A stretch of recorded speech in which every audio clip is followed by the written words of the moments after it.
ब्रह्मचारी आकाश जी से निवेदन करता हूँ, वो अपना गुरुकुल के बारे में छोटा वक्तव्य देंगे और उसके बाद में वनपथ साधक आश्रम के सचिव स्वामी मुक्तानंद जी से निवेदन है, उसमें अपना उद्बोधन प्रदान करेंगे 10 मिनट के लिए। हमें 40 मिनट मिले, उसके अंतर्गत हम कुछ प्रयास कर रहे हैं। आज ब्रह्मचारी आकाश जी, तो मैं फिर भी सोच रहा था कि हम देने वालों के बीच में बैठे हैं या लेने वालों के, तो क्या जी दोनों हैं, लेकिन प्रमुखता से कथन होता है कि देने वालों के बीच में बैठे हैं, लेने वाले। देने वाले ज्यादा हैं या लेने वाले ज्यादा हैं?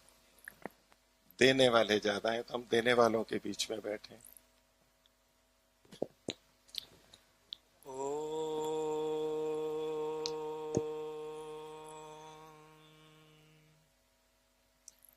दर्शन योग महाविद्यालय एवं आर्ष कन्या गुरुकुल के वार्षिक महोत्सव में उपस्थित समस्त साधु सन्यासी वृंद, विद्वत जन, समस्त अधिकारीगण, पूजनीय वंदनीय मातृशक्ति, समस्त श्रद्धालु जनों, प्रिय ब्रह्मचारीगण एवं ब्रह्मचारिणियों, सभी को मेरा सादर नमस्ते।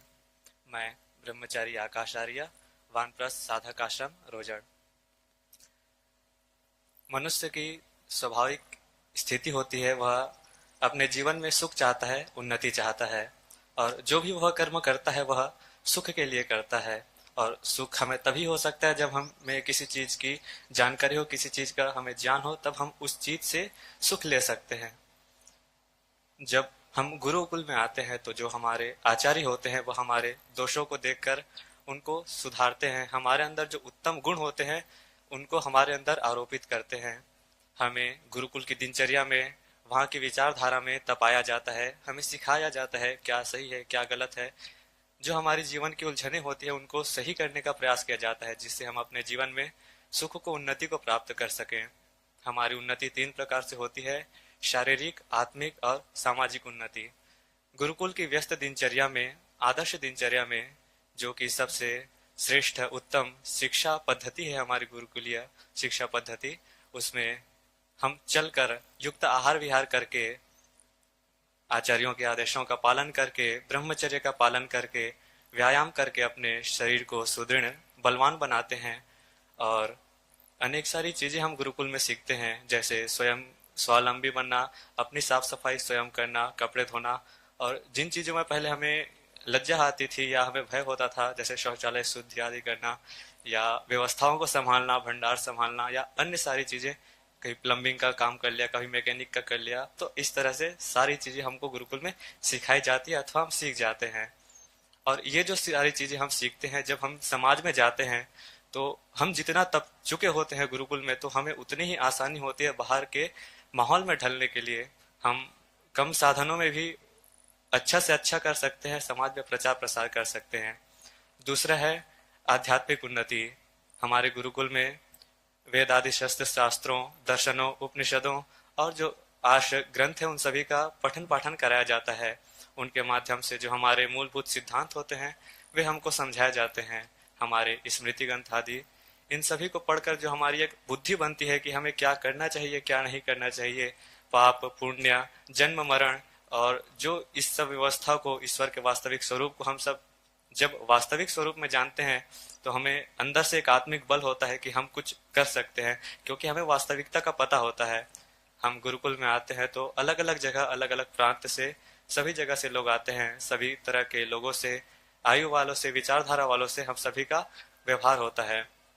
जब हम उनसे व्यवहार करते हैं और हम उनकी बातों को समझने में और अपने जो विचारधारा हैं वो उनको समझाने में हम जब सफल होते हैं, तब हमारा आत्मिक बल बढ़ता है।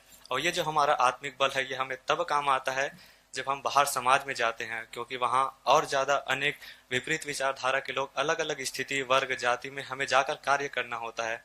तो उस स्थिति में जाकर कार्य करने के लिए हमें जो मानसिक बल, आत्मिक बल चाहिए होता है, वह हमें इन गुरुकुलों से मिलता है। अगला है सामाजिक बल। जैसा कि आपने अभी देखा, जो हमारे गुरुकुल के ब्रह्मचारी वेद पाठ कर रहे थे, ऐसे ही हम जो अपने गुरुकुल है उसमें जो हमारी प्राचीन परंपरा है उन सभी का रक्षण करते हैं, उनका संवर्धन करते हैं, उनको बढ़ाते हैं, शिक्षाओं को सीखते हैं। गुरुकुल में अनेक अनेक अलग अलग जगह से लोग आते हैं, तो हमारे गुरुकुल में सभी तरह के लोग के जो आने के लिए जो अवकाश है वह खाली है। मतलब अर्थात ऐसा नहीं है कि हम इस वर्ग के या इस जाति के लोग को ही केवल पढ़ने का अधिकार देंगे, सभी को पढ़ने का अधिकार है। और वह व्यवस्था केवल गुरुकुलों में आपको मिलेगी। अगर आप बाहर जाते हैं तो जाति के नाम पे जो भेदभाव होता है, जो कट्टरता फैलाई जा रही है, तो समाज को तोड़ने का कार्य हो रहा है। तो हम अपने गुरुकुल के माध्यम से इन साधनों से हम एकता को प्रेरित करते हैं, उसको दिशा देते हैं। और जब हम यहाँ से बाहर जाते हैं तो हमने जो विद्या पढ़ी, जो हमारे आचरण में है, जो हमने सीखा, वो हम बाहर जाके दूसरों को सिखा सकते हैं, बताते हैं। उनकी जो जीवन की उलझने हैं, पहले हम स्वयं की जीवन की उलझनों को सुलझाते हैं, फिर उनकी भी जीवन के उलझनों को सुलझाते हैं। जो अनावश्यक दुख है, उससे हम अपने ज्ञान के माध्यम से उनको भी उन दुखों से बचा सकते हैं, उनकी उन्नति कर सकते हैं, सामाजिक कार्यों को और अच्छी प्रकार से कर सकते हैं। और जब हम इन कामों को बाहर समाज में जाकर करते हैं, लोगों का परोपकार करते हैं, तो उससे हमें यश, प्रतिष्ठा, सम्मान की प्राप्ति होती है और उससे हमारा सामाजिक बल बढ़ता है। तो ये जो 3 प्रकार के शारीरिक, आत्मिक और सामाजिक बल की प्राप्ति है, जिस प्रकार से गुरुकुल में यह प्राप्त की जा सकती है अथवा प्राप्त होती है, वह बाहर के अन्य किसी भी शिक्षण संस्था में, जो महंगे से महंगे हो और उनमें आप कितने भी लंबे समय तक रह ले, तो आपकी वो उन्नति नहीं हो सकती जो आपकी अल्प समय में गुरुकुलों में रहकर हो सकती है। अतः आप सभी से निवेदन है कि आप सब भी अपने संतानों को गुरुकुल में भेजें, और जिस भी माध्यम से आप इन गुरुकुलों का सहयोग कर सके, चाहे दान के माध्यम से, सेवा के माध्यम से अथवा समय देकर, ऐसे सभी को सहयोग प्रदान करें, ताकि हम सभी बढ़ सकें और दूसरों को भी रास्ता दिखा सकें, स्वयं भी उत्तम जीवन जी सकें। हम सभी परमपिता परमेश्वर से सभी की जीवन की सुख की उन्नति की कामना करते हैं। मैं समस्त अधिकारियों का, प्रायोजकों का धन्यवाद करता हूं, मुझे बोलने का अवसर प्रदान किया। सभी श्रोतागणों का भी धन्यवाद, आपने बड़े धैर्य पूर्वक मुझे सुना। मैं आप सभी का हृदय की गहराइयों से आभार व्यक्त करता हूं। सबको सादर नमस्ते जी। ओम शांति।